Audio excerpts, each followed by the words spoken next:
पितृ समीक्षा, ये पंडित मधुसूदन ओझा शोध प्रकोष्ठ के द्वारा संस्कृत विभाग जयनारायण व्यास विश्वविद्यालय के द्वारा प्रकाशित किया गया और पंडित देवीदत्त शर्मा चतुर्वेदी जी के द्वारा इसकी भाषा टीका की गई।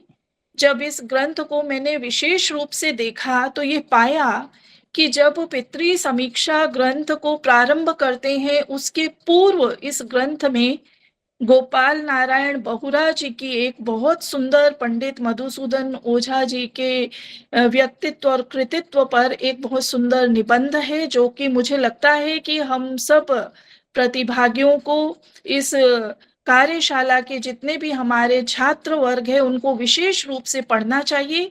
डॉक्टर एएस रामनाथन के द्वारा अंग्रेजी में लिखा गया एक बहुत विस्तृत निबंध भी इसमें है और डॉक्टर आरटी व्यास के द्वारा जो भूमिका रूप में लिखे गए लगभग 25 पृष्ठ, तो लगभग 100 पृष्ठ तो इसकी भूमिका में दिए गए हैं। प्रोफेसर दयानंद भार्गव जो कि अब स्मृति शेष हैं, मेरे परम आदरणीय और बहुत विद्वान गुरुजी वो हैं, उनके भी स्मृति को मैं प्रणाम करती हूँ। और ये पितृ समीक्षा जो ग्रंथ है किस प्रकार से हमारा वैदिक साहित्य विज्ञान के साथ कदम ताल करता है, इसको पढ़कर हमें ये ज्ञात होता है। यहाँ पर जब हम इसको प्रारंभ करते हैं तो मैंने ये पाया कि इन्होंने कहा है कि वेद विज्ञान के अनुसार ब्रह्म का वितान ही ये चराचर जगत है और ब्रह्म का विकास 5 प्रकार से होता है। उसमें प्रथम ऋषि रूप, तदनंतर पितृ रूप, तदनंतर देव रूप, फिर असुर रूप और फिर गंधर्व रूप। इनमें ऋषि तत्व को लेकर महर्षि कुल वैभवम ये ग्रंथ पंडित ओझा जी के द्वारा रचा गया और फिर अब जो दूसरा रूप है पितृ रूप, उसको लेकर पितृ समीक्षा ग्रंथ की चर्चा की गई है। और ये ग्रंथ हमको ये बताता है कि व्यक्ति के पिता से प्रारंभ करके 7 पुरुष सपिंड कहलाते हैं। ये मनुष्य पितृ गंधर्व शरीर होते हैं। इनमें से जो अग्नि लोक तक ही जा पाते हैं उनको पृथ्वी से संबंधित आसक्ति रहने के कारण दुख का अनुभव होता है। इस कारण उन्हें अश्रुमुखाः इस संज्ञा से अभिहित किया गया है वेद विज्ञान में। और इससे ऊर्ध्व की ओर स्थित देवलोक में जो पहुंचते हैं, जो समर्थ हो जाते हैं, वे देवों के सहचारी होकर आनंद में रहते हैं, इसलिए उनको नांदी मुखाः कहा गया है। और पुनः अपने पिता से लेकर 7 पितरों तक सपिंड, 14 पुरुषों तक सोदक और 21 पुरुषों तक सगोत्र कहे जाते हैं। तो ये जो संज्ञाएं हैं इनका क्या वैशिष्ट्य है, सभी के लिए हम सगोत्र का या सभी के लिए हम सोदक का प्रयोग नहीं कर सकते। ये सब एक टेक्निकल टर्म्स हैं और जब हम इस सूक्ष्मता को जानते हैं तभी हम इस प्रकार के जो पारिभाषिक शब्द हैं उनका यथोचित प्रयोग करने में सक्षम हो सकते हैं। जब भी मैं पंडित मधुसूदन ओझा के ग्रंथों का स्वाध्याय करती हूँ तो मैंने ये पाया कि वे जो उनका पूरा चिंतन है वो बहुत ही वैज्ञानिक चिंतन है। वे तर्क सम्मत प्रस्थापनाएं करते हैं। वे जो भी कहते हैं उसके लिए वे मूल से उद्धरण अवश्य देते हैं। अभी हमारे अग्रज प्रोफेसर संतोष कुमार शुक्ला जी बार बार कभी पुराण का उद्धरण दे रहे हैं, बृहदारण्यक उपनिषद का उद्धरण दे रहे हैं। ये सारे उद्धरण आप देखेंगे कि पंडित मधुसूदन ओझा स्वयं देते हैं। और आज में प्रोफेसर दयानंद भार्गव जिन्होंने कि हमको उंगली पकड़कर वेद विज्ञान में प्रवेश करवाया, वो हमेशा मुझे कहते थे कि सरोज, मौलिक का अर्थ ये नहीं होता कि कोई हवाई बात कह दी जाए। मौलिक का अर्थ ये है कि जो मूल से अन्वित होता है, जो मूल से समर्थित होता है, वह मौलिक कहलाता है। इस अर्थ में मैं पंडित मधुसूदन ओझा के ग्रंथों की मौलिकता को जब देखती हूँ तो मैं बहुत ही रोमांचित हो जाती हूँ। पारिभाषिक शब्दों की स्पष्ट व्याख्या करते हुए वे रूढ़ियों को तोड़ते हैं। ये उनका वैशिष्ट्य बहुत ही अद्भुत है और वे रूढ़ियों को तोड़कर नूतन परंपराओं को प्रतिस्थापित करते हैं। ये भी उनका वैशिष्ट्य मुझे प्रतीत होता है। अब मैं प्रकृत विषय पर आती हूँ और आज हमारा विषय अपत्य से प्रारंभ होता है। अथापत्यम संतानः। हम लोग जब तद्धित पढ़ते हैं तब भी हम, है ना, अपत्य अर्थक तद्धित को पढ़ते हैं और अपत्य को हम संतान के अर्थ में जानते हैं। पर पंडित ओझा ने जो मेरा आज का जो मुझे लक्ष्मीकांत विमल जी ने जो दिया है, वहां से अपत्य की जब मैं चर्चा करूं तो उससे पूर्व, किंचित पूर्व पत्य की चर्चा भी की गई है। और पत्य उसको कहा गया है जो गिर जाता है। और ये जो अधोगमन है, ये दो प्रकार का है। यदि वो संतान रूप में आ जाता है तो वो अपत्य है, और यदि वो नष्ट हो जाता है तो वो पत्य हो जाता है। तो किस प्रकार से प्रकृति प्रत्यय से जो अर्थ निकलता है उसकी भी पंडित ओझा व्याख्या करते हैं। अथापत्यम संतानः तत्रैतम संतान क्रमम वक्ष्यामः। अब हम संतान क्रम की क्रम को कहना प्रारंभ करेंगे। चंद्रजन्यो अयम अष्टाविंशति कलो मासिकः पितृपिंडो व्याख्यातः।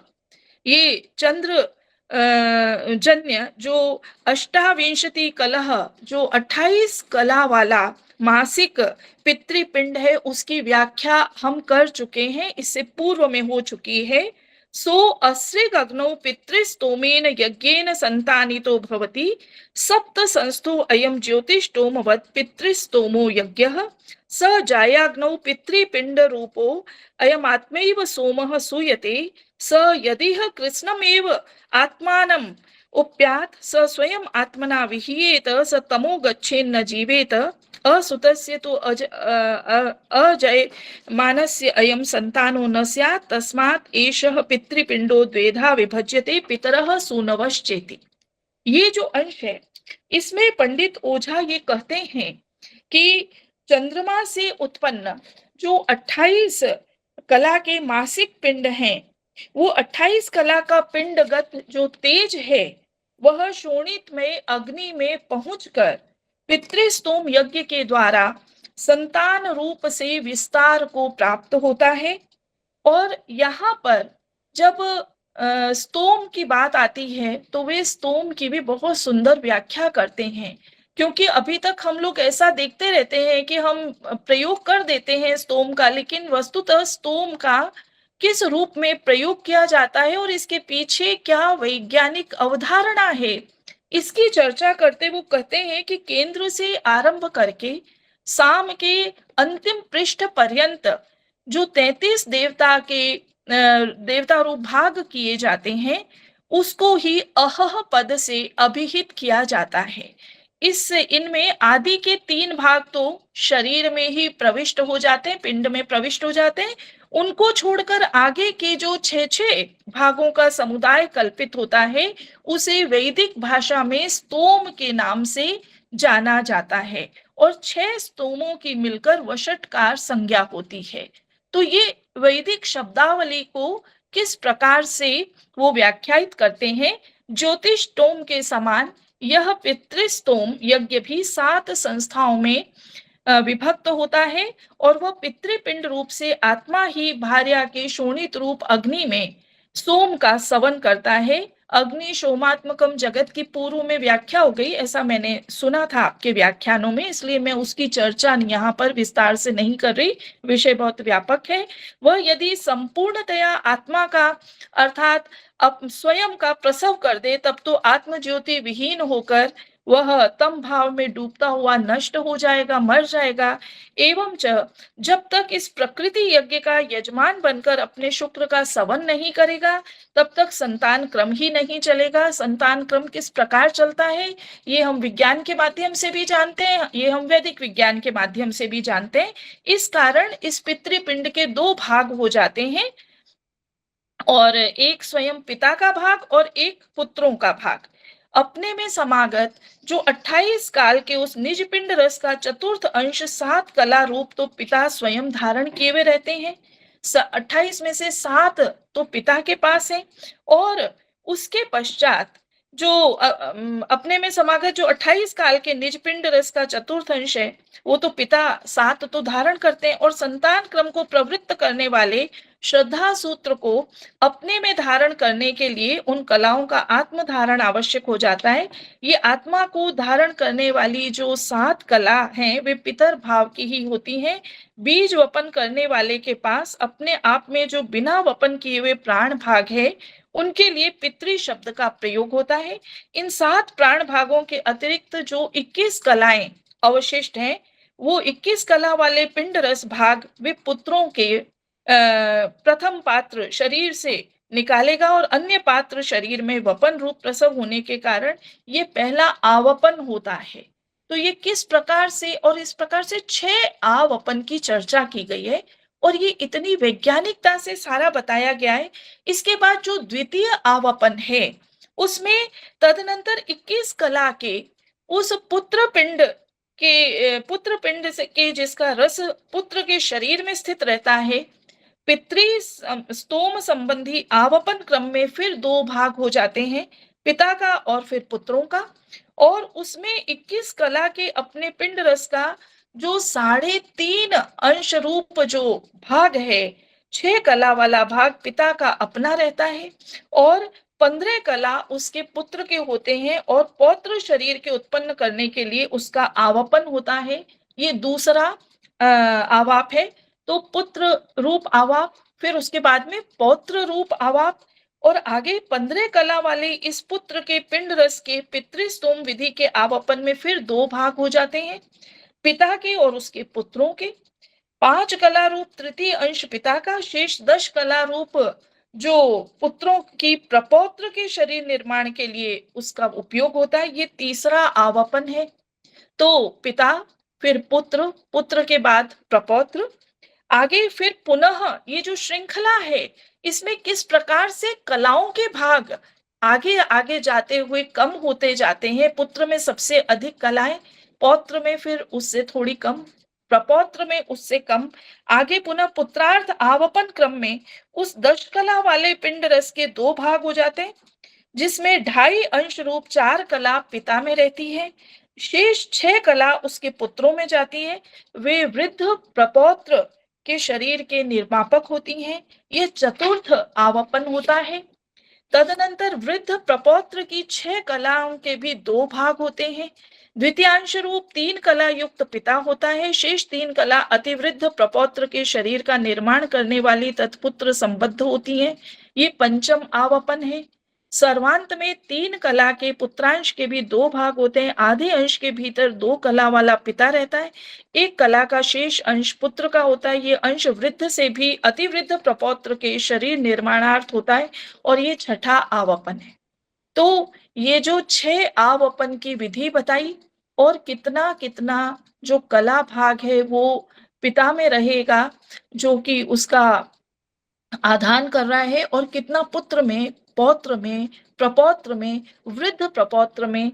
तो ये सारा पूरा एक श्रृंखला है, जो हम कहते हैं कि 7 पुत्रों तक या 7 पितरों तक जो परंपरा हमारी चलती है। फिर ये आपको एक जिज्ञासा हो सकती है कि ये यहाँ तक ही क्यों खत्म किया गया? तो कहते हैं कि आगे, क्योंकि एक कला वाले उस पुत्र कलांश के 2 भाग नहीं हो सकते। जिसके पास कोई एक ही पदार्थ है, तो वो एक में से एक ही दे देगा, तो उसका अस्तित्व ही अवशिष्ट नहीं रहेगा।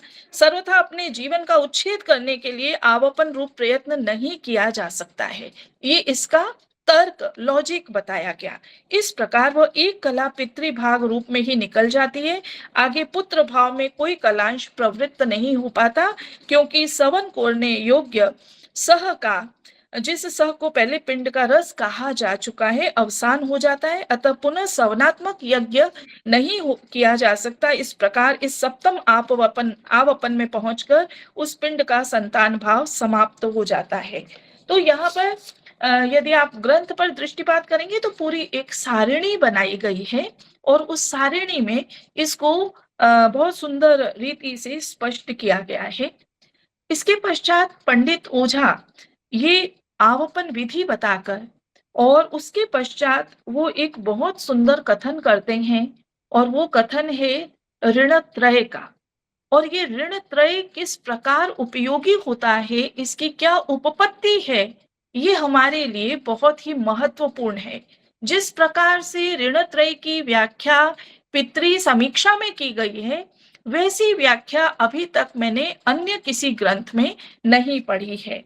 तो यहाँ पर कहा गया है कि प्रथम पुत्र उत्पन्न करके संतान क्रम का जो संचालक पिता में रहने वाला अपना निजी बीज रूप पिंड होता है, वह पितृ परंपरा के क्रम से समागत पितरों से संबद्ध आवपन रूप पिंड होता है और उत्पत्ति के लिए दिए गए आवाप पिंड से ही ये जीवात्मा जन्म लाभ करता है।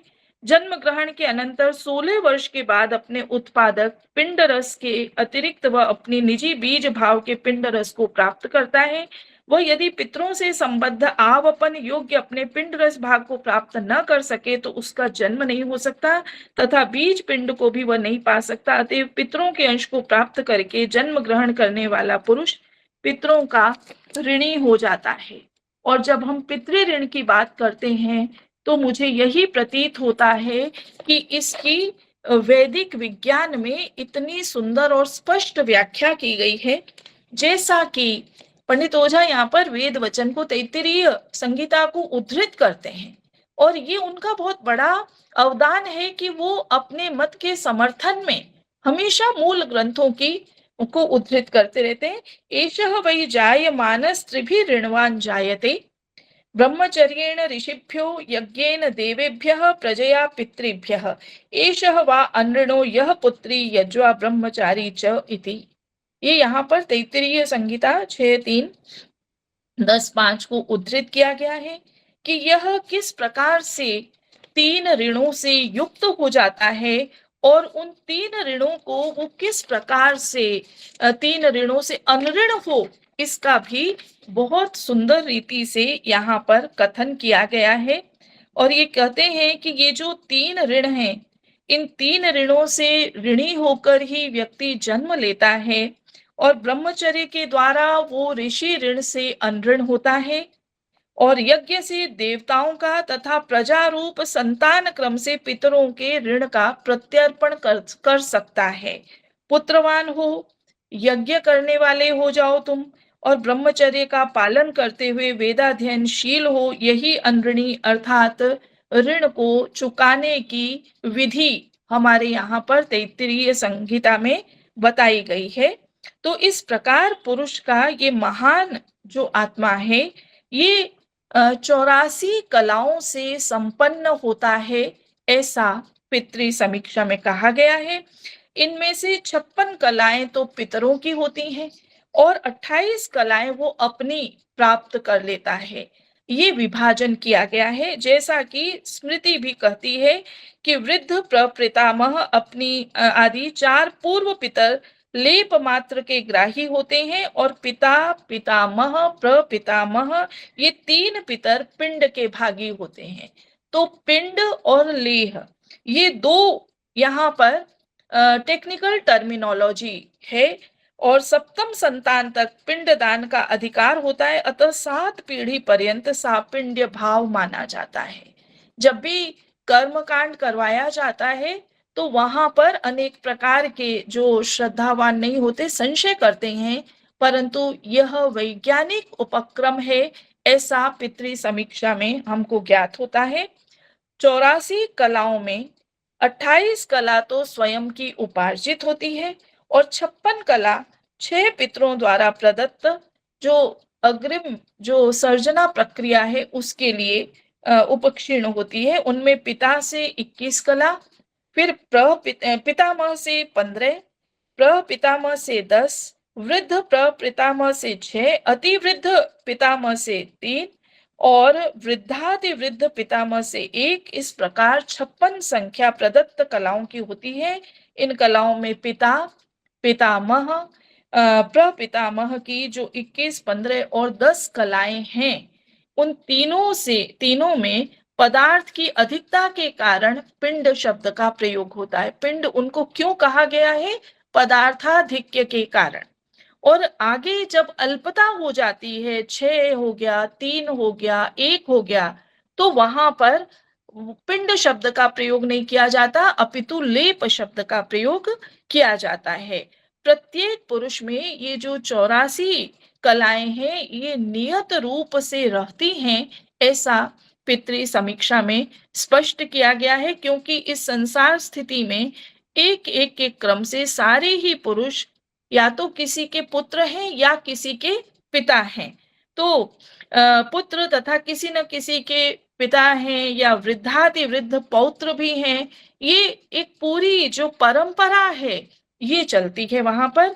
इस प्रकार यह एक एक जो महान पुरुष है, वो 84 कला संपन्न होता है। यह हम स्वीकार करते हैं शास्त्र प्रमाण के द्वारा। आगम प्रमाण है इसमें। प्रत्येक व्यक्ति में निहित 84 संख्या में सीमित सोम रसों के वर्गीकरण को भी यहाँ पर तालिका के द्वारा समझाया भी गया है। और 28 कला रूप निज की जो पिंड संपत्ति है, उसमें 6 पुरुष संबंधी पितृपिंड रसों का आवापन होता है। वह पुरुष ही जीवन यात्रा का निर्वाहक होता है। इस प्रकार प्रत्येक पुरुष का यह पितृ ऋण हो जाता है, अर्थात 56 कला जो है वो ऋण रूप में प्राप्त होती है। तो हम लोग जब भी कभी भारतीय संस्कृति के अंतर्गत पितृ ऋण की चर्चा करते हैं, तो वहां पर हम इस प्रकार का जो एक वैज्ञानिकता है, उसकी कभी चर्चा हमने प्राप्त नहीं की है। हम यही मानते हैं कि पितृ ऋण वही है कि आप सुयोग्य संतति को जन्म देकर उसको एक सुयोग्य नागरिक बनाकर समाज को या राष्ट्र को आप उसे प्रस्तुत करते हैं, अर्पित कर देते हैं। यह पितृ ऋण से अनऋण होने का उपक्रम है। परंतु जब हम वेद विज्ञान को पढ़ते हैं, हम पंडित ओझा जी की पितृ समीक्षा पर दृष्टिपात करते हैं, तब हम ये जानते हैं कि ये कितनी कलाओं का जो ऋण है, ये प्रत्येक व्यक्ति के ऊपर है। और उन कलाओं के ऋण से अनऋण होने के लिए ही वो अपने आजीवन उपक्रम करता है, प्रयास करता है। और यदि नहीं करता तो करना चाहिए। और ये जो ऋण प्रक्रिया है, ये किस प्रकार से हमको श्रद्धावान बनाती है। हम लोग ये नहीं सोच सकते कि हमारी जो एंटिटी है, हमारी जो सत्ता है, ये हम अपने आप से ही सब कुछ कर रहे हैं। इतना अहंकार जो वर्तमान में हो रहा है, अभी जो युद्ध हो रहा है, उसमें जो सबसे शक्तिशाली स्वयं को मानते हैं, उनके राष्ट्राध्यक्ष का अहंकार हम देख रहे हैं। और यदि इस प्रकार के ज्ञान को प्राप्त करे मनुष्य कि मेरा क्या है, मेरे पितृ परंपरा से मुझे कितना मिला है, उसके बल पर आज मैं अपने अस्तित्व का लाभ कर रहा हूं, ये वस्तुतः अवधेय है इस पूरे प्रकरण में कि किस प्रकार से हमको अपने पितरों से कलाएं मिल रही हैं। तो ये कहते हैं कि 28 कला रूप निज की जो पिंड संपत्ति है, उसमें जो 6 पुरुष संबंधी पितृपिंड रसों का आवापन होता है, वो पुरुष की जीवन यात्रा का निर्वाहक होता है। इस कारण प्रत्येक पुरुष पितृ ऋण से ऋणी होता है, अन्य ऋणों से भी ऋणी होता है। पर यहाँ पर क्योंकि पितृ ऋण की चर्चा है, यह ऋण रूप में आया हुआ कला भाव भी अपने निज पिंड के समान 2 प्रकार से इस पुरुष में सन्निवेश को प्राप्त करता है। अपने में रहने वाला भाग भिन्न होता है और पुत्रों में जाने वाला भाग उससे भिन्न होता है। अपनी जीवन यात्रा के निर्वाहक चंद्रमा के रस को अतिरिक्त भाव में ग्रहण करने के लिए 7 ग्रह भाव इस महान आत्मा के स्वरूप के प्रारंभक 7 धातु रूप बनते हैं। इनसे ही ये 84 चंद्र रसमयी यश नाम से कही जाने वाली कला प्रतिदिन आत्मा में उत्थापित होती रहती है। अतः ये उक्त कला कही जाती है। इनमें प्रथम, द्वितीय, तृतीय, चतुर्थ, पंचम, षष्ठ, ये 6 घन भाग तो पितृ संबंधी होते हैं। 7वां एक घन भाग अपना निज का होता है। ये 7 घन ही 7 ग्रह कहे जाते हैं और ये ही इस महान आत्मा का स्वरूप है। तो आत्मा का किस प्रकार से जीवात्मा के साथ ऐक्य है, इसकी भी यहाँ पर बहुत सुंदर व्याख्या है। तो ये 7 जो घन है, यही 7 ग्रह कहे जाते हैं और 7 धातुओं में रूप पाया हुआ ये महान आत्मा इस पुरुष में 28 कला युक्त होता है। तो ये इसका अपने में रहने वाला निजी भाग है। शेष सब 56 अंश पितरों को प्रत्यर्पण करने के लिए देय ऋण रूप होते हैं। आवाप पिंड तथा संतान क्रम में 56 कला युक्त तनय अर्थात पुत्र होता है। तन से उत्पन्न होने के कारण ये तनय कहलाता है।